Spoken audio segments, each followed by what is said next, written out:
Good morning everyone and welcome to this meeting of the Leader Portfolio Culture, Leisure, Economic Development. It's a decision meeting on Councillor Steve Pitt, on Leader and Cabinet Member. This meeting is being webcast to allow the public to attend remotely if they so wish. Please be advised that the public seating area is not in view of the camera used to webcast this meeting. But a housekeeping before we start. If the continuous fire alarm sounds, please vacate the room of public gallery by the stairwells. Do not attempt to use the lifts. Please assemble in front of Queen Victoria's statue in Guildhall Square. In order to comply with the Guildhall Trust Fire Marshal regulations, anyone who signed in at the Guildhall reception desk should sign out when leaving the building at the end of today's meeting. May I draw everyone's attention to the fact that this meeting will be live streamed. Everyone speaking will be on camera. Members of the press and public are also permitted to record the meeting on the understanding it neither disrupts the meeting nor records those stating explicitly that they do not wish to be recorded. Please and everyone use the microphones and remember to switch them off when they have finished. And then we'll do some introductions, starting with Lisa Gallagher, Democratic Services. Mark Woolnow, Recreation Manager, Cultural Services.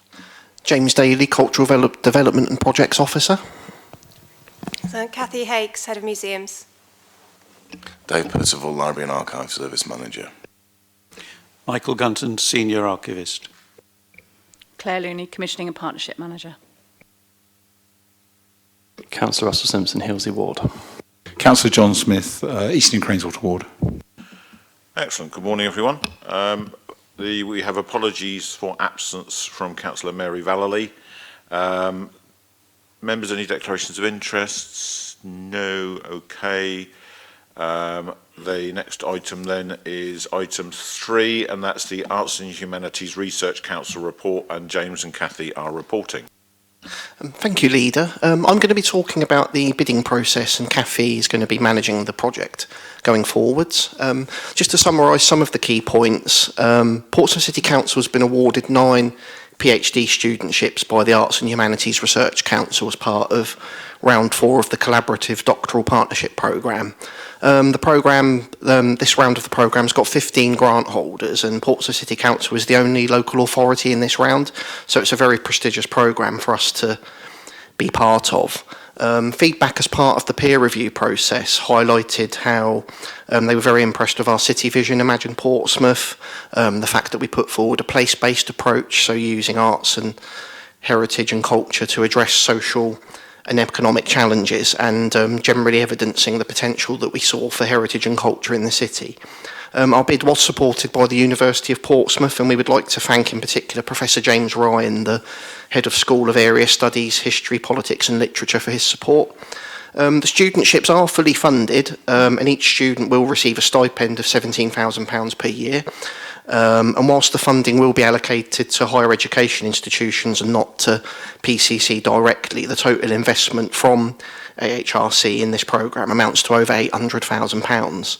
The first students, there's a process for recruiting, identifying projects and recruiting students, but the first students will start in October 2024. In terms of benefits, we've identified in our bid that we wanted to prioritise projects that have a lasting benefit on our services and how we deliver them and on our work with communities.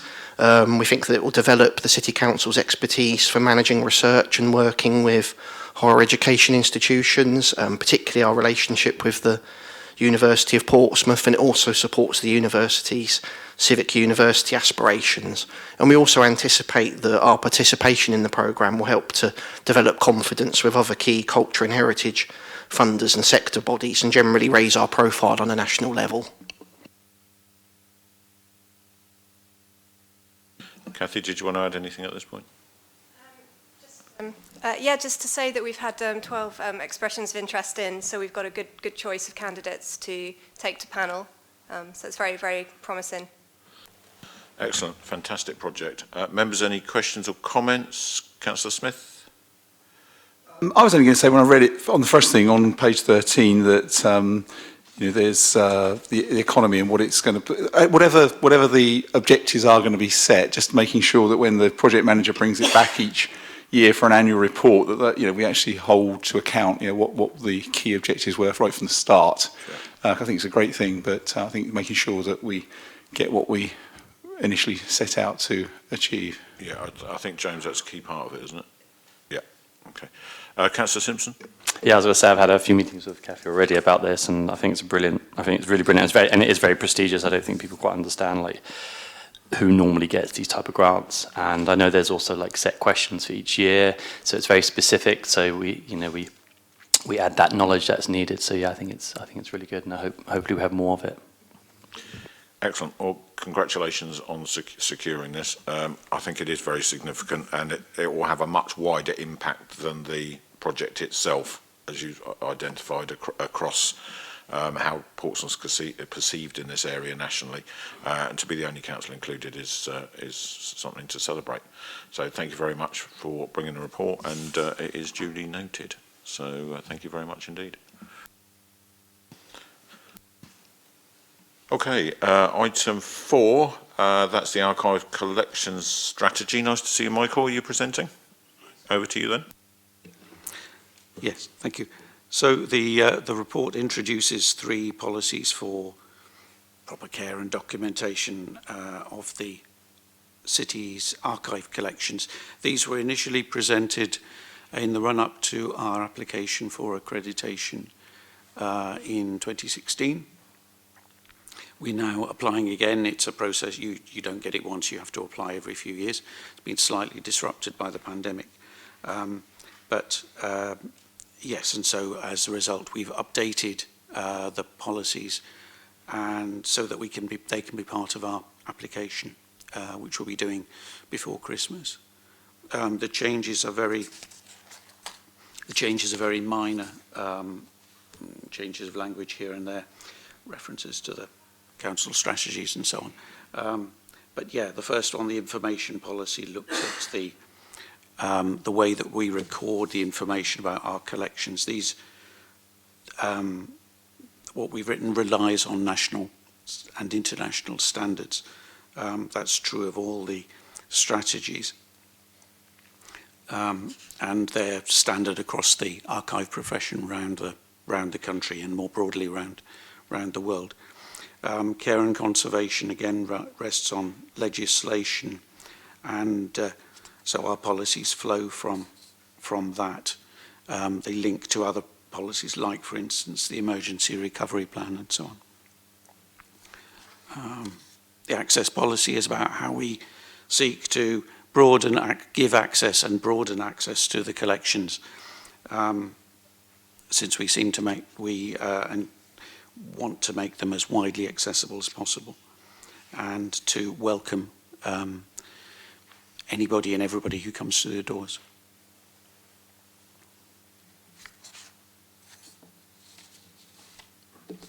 Anything else you wanted to add? No? Anything else you wanted to add? No, I think so. I think that's it. Okay, thank you very much. Important that we stay on top of this and keep in line with best practice nationally. Members, any questions? Councillor Smith? No. Councillor Simpson? No. In that case, thank you very much. Approved, and thank you for your work on this, Michael. It's hugely appreciated. I know that a lot of people do access the archive service and hugely value it. And having visited you previously, your depth of knowledge around it is a huge value to the city, and thank you very much for all you do. Item 5 then, Strategic Outcomes Plan for Sport and Physical Activity. David Moorman's unable to be with us today. Claire Looney is presenting.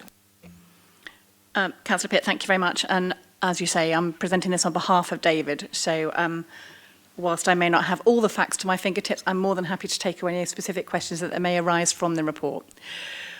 In essence, this report is seeking to provide an evidence base for capital investment going forward in the city's investment infrastructure for sport and physical activity.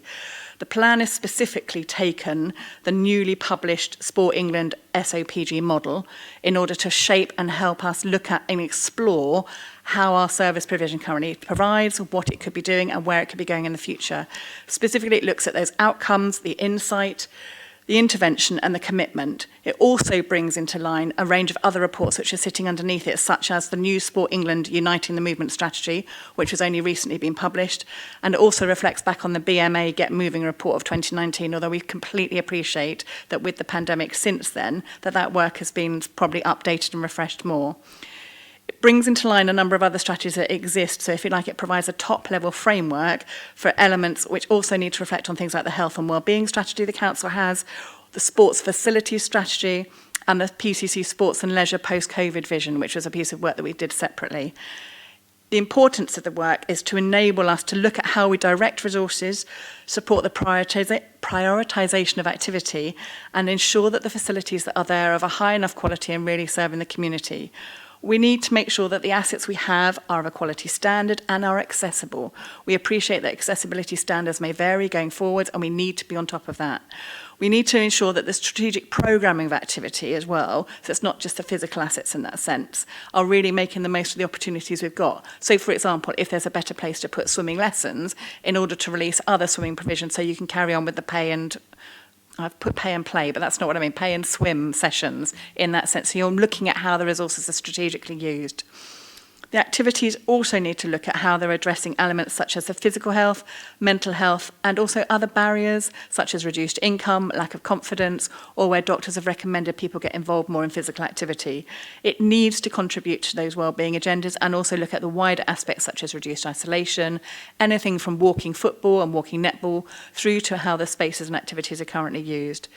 What we're hoping is if members are willing to adopt this strategy, then actually it will then lead to us reviewing and refreshing both our indoor facilities strategy, which should then feed into it, and also the play and pitch strategy. We are appreciative of that there are a lot of areas involved in this. It's a big area of work which actually has lots of moving parts. The report itself is a fairly weighty tome, and I'm sure members will appreciate there's been a considerable amount of work gone into pulling all this together on behalf of both David and Kelly Nash and the strategy unit who's been involved. Thank you very much. Thank you, Claire. And it is an important document. There are lots of factors in play, and post the pandemic in particular, new challenges arising, and members will probably be aware there's councils all over the country that are faced with closing leisure facilities right, left and centre, not progressing with new ones, whereas we are. I think it's safe to say that 5 years ago when I first sat in this seat that there was a lot of work to be done around bringing our facilities up to standard and facing the harsh reality of where we were, and I've tried to do that. So it's important, linked into this, it's also important that we discuss it with the sector, which is why we've rebooted the Sports Council and are actively trying to widen participation. We had a really good conversation about LinkedIn with this the other night, with which David led just before he had to go off, and we're looking to make sure that we've got as many sports who are active in the city represented on there as possible. Only in that meeting an issue came up about hockey that I hadn't previously been aware of, and those conversations are therefore really important. Sports Council meets quarterly. We'll also be relaunching Young Sports Person of the Year next year. It's important that we focus on youth development as well. The meeting at the Mountbatten Centre was fairly well attended, and everyone went away knowing that their mission is to try and recruit others to make sure we've got a really representative group, and that can feed into the SOPG work that we've got and make sure that we are delivering those strategic outcomes properly, especially with the two documents that Claire's identified that will sit underneath this, because one thing we do need to put a bit of concentration on is particularly outside pitches, including hard courts, and whether we've got the right distribution of them in terms of the offer that they have across the city. So there's still work to do, but this sets the strategic base for us to move forward with those other pieces of work. Members, any comments or questions? Councillor Smith. I was going to say thank you for Councillor Pitt. Thank you for organising the meeting with David Morman, because my computer was a bit US that day. So a lot of my questions were answered, and I think it was a good report. I think there's lots of good things going on in the city, as you've outlined. The only comment some of the comments I make is that obviously swimming pool coming as soon as possible would be really good, because when you look, I know sometimes we sometimes have a conversation, don't we, about north and south of the city, and we don't like to talk about that really. But if you look at one of the maps that was there, it sort of swimming facilities, some of the sports facilities in the south of the city at the moment are lacking, and Mountbatten in the north of the city has more thing. I don't want to get into north and south, but the sooner we get things in the south of the city, a few of those sports cities which have had to close or been reduced in size, Wimbledon Park and that sort of thing, I think the better. So, but a really good report.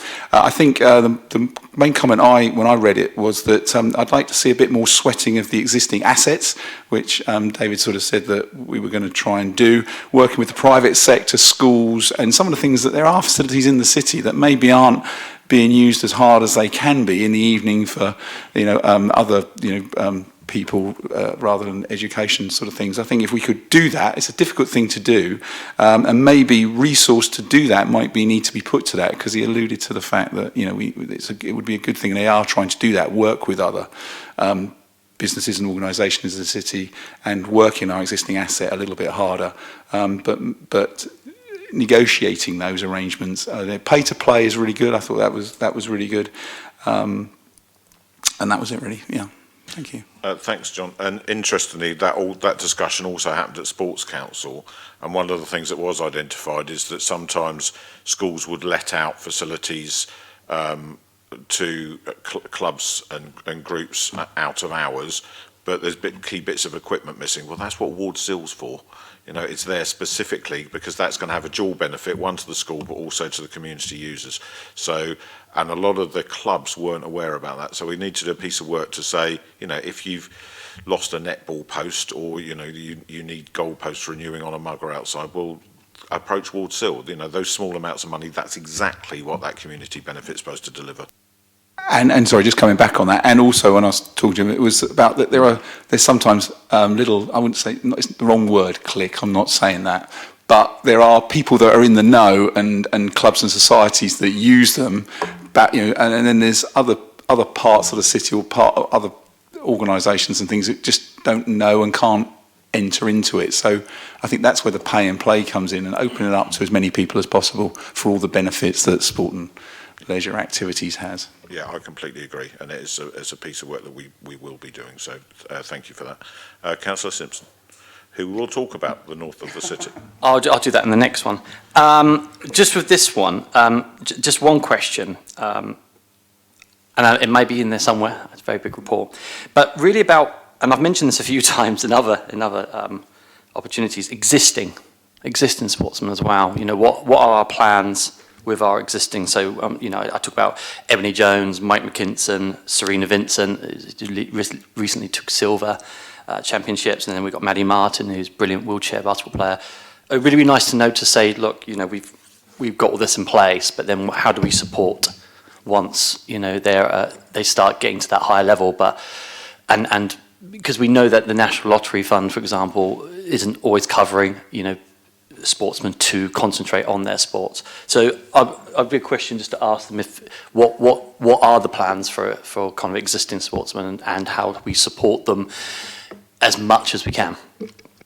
So the council doesn't have an elite sports support programme, and hasn't done for decades, as far as I'm aware. It used to, going way back, must be 40 years ago, give grants for people to go away to dancing college, for example, and to do more in-depth sports programmes. I'm not aware of any councils that still have them, to be honest.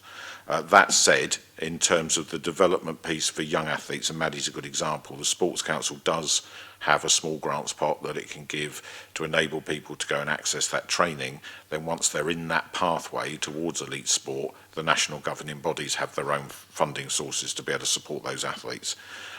So, you know, it was great at the Sports Council this week to see Portsmouth North Sea back at the table for the first time in ages, where it was obviously where Katie Sexton came through as part of her pathway.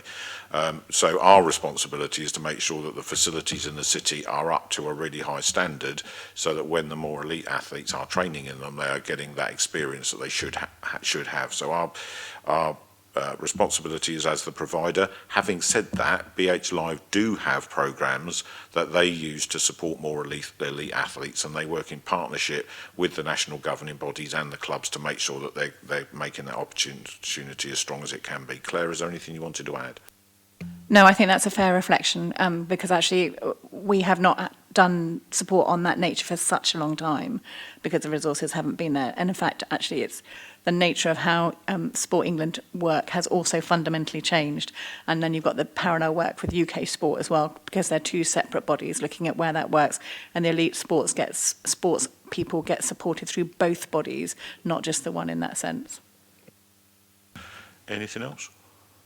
No, in that case, I'm happy to adopt the strategy, and we'll look forward to those other documents coming through in due course to sit under it, and so that we've got all our ducks in a row, and hopefully that will help us leveraging even more money than we already have through projects like KG5 with the new football hub being progressed up there, which is well on the way to completion, and the new leisure centre at Bransbury, which we're about to talk about. So thank you very much. That does bring us to item 6. Mark Allno is here to present in the absence of David Moorman on the Bransbury Park Leisure Centre update. Yeah, thank you, Leader. This is a mid-stage update report on the Bransbury Leisure Centre project and gives updates on developments since the last report to this committee in February 2023. It does not present any cost or budget information, as this will not be available until mid-October. In summary, the project is fully resourced with professional support and is actively progressing. A planning application is scheduled for the 31st of October, and this is on track as the next major milestone.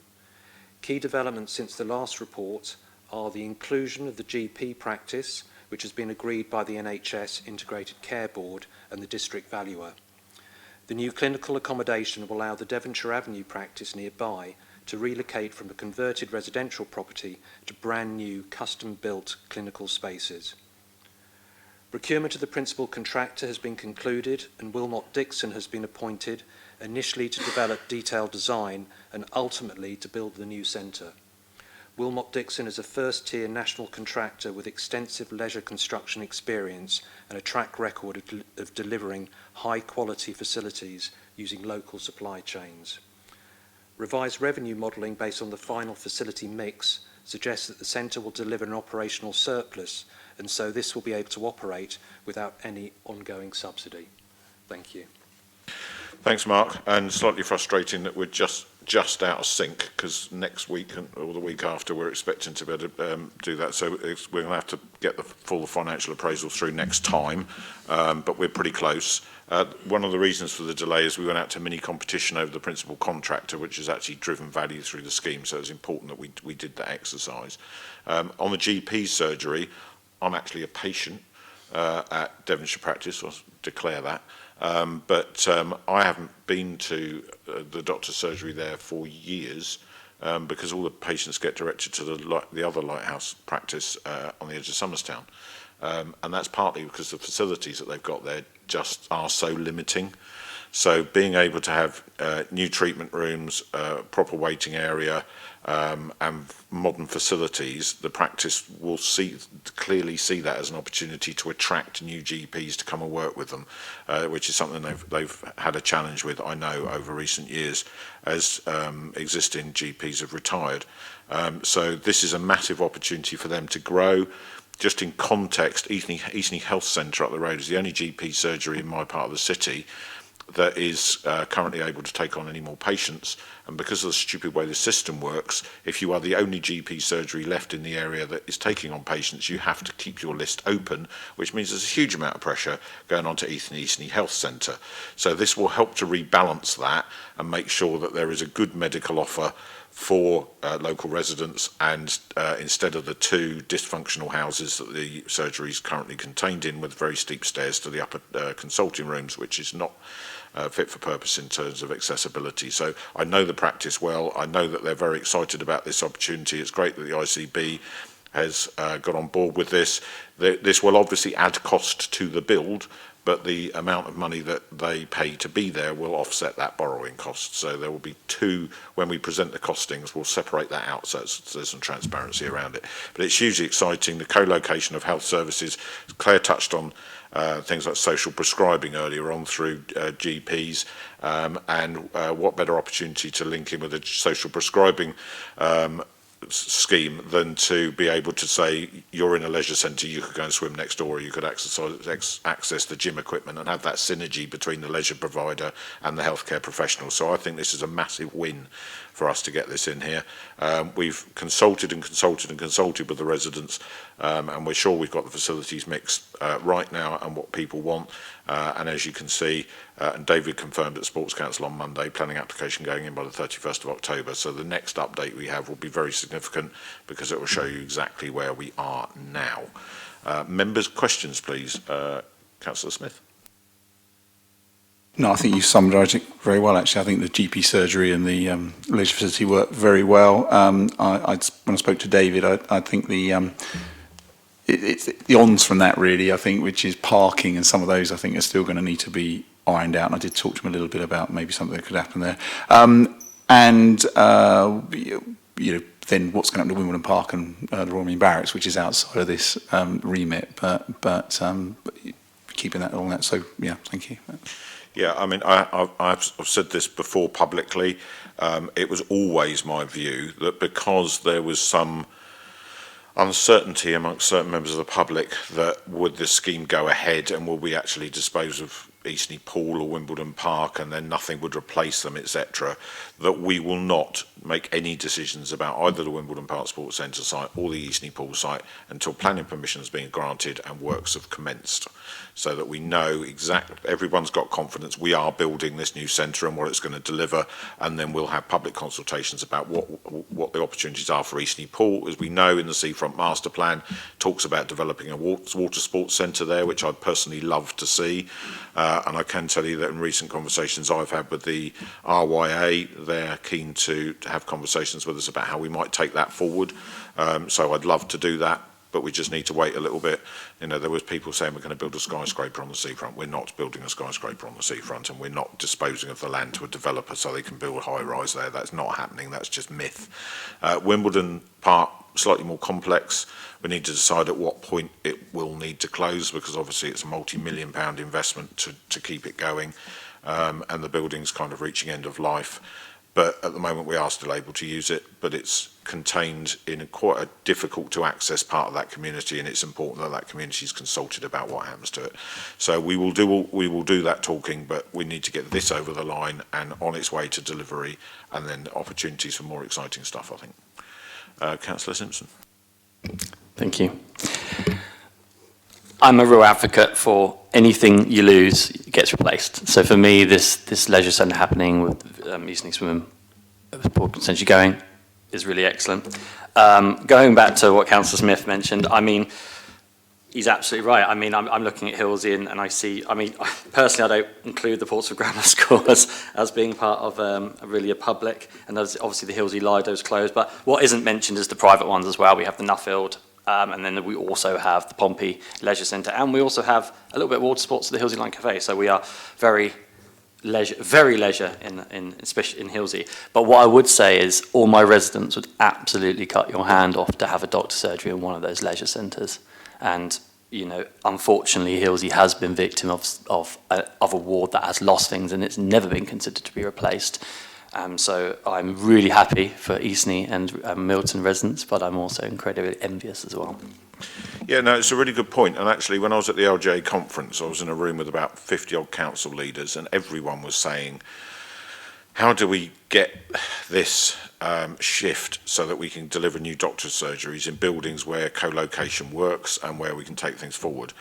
And I was able to stand up and say, well, we have, but we need to use that as a model to see where else it might be possible, because I agree with you, it is important, and that provision needs to exist, but it does mean us being able to show that we can lead in that, but also the ICB and the practices come to the table and want that to happen. So it is a partnership we do want to keep pushing, and just worth noting, because it's not in here, but we are about to spend millions of pounds on Mountbatten Centre as well, so the investment is definitely there in the north in leisure at least. I was about to say, sorry John, before you get in there, I was about to say that you know, having that model of having a GP, because it almost kind of feels like a more than it's a community centre, a kind of all-in-one, but you know, there's plenty of rooms at the Mountbatten Centre. They could make a lovely GP surgery, just putting out there. Okay, Councillor Smith. It was only just can somebody just remind me the Portsmouth Water Sports Centre on the capital expenditure? Can somebody just give me the details on that? Yeah, Mark probably can help with that. That's the Andrew Simpson Centre, Mark. We've been doing some work up there. This relates to the renewing of the glulam beams, the structural items, which I believe is in the closing stages of completion. Cool, okay. But good to mention the Andrew Simpson Water Sports Centre, because a lot of people don't know it's there, and actually that outdoor activity that they deliver there is of huge benefit to schools across the city. Anything further, members? No? Okay. So thank you very much, Mark, for the update, and pass that back to David, and I hope he's recovered and back with us soon. And duly noted, and that closes today's meeting bang on 10:30. Thank you very much indeed. Enjoy your day and your weekend.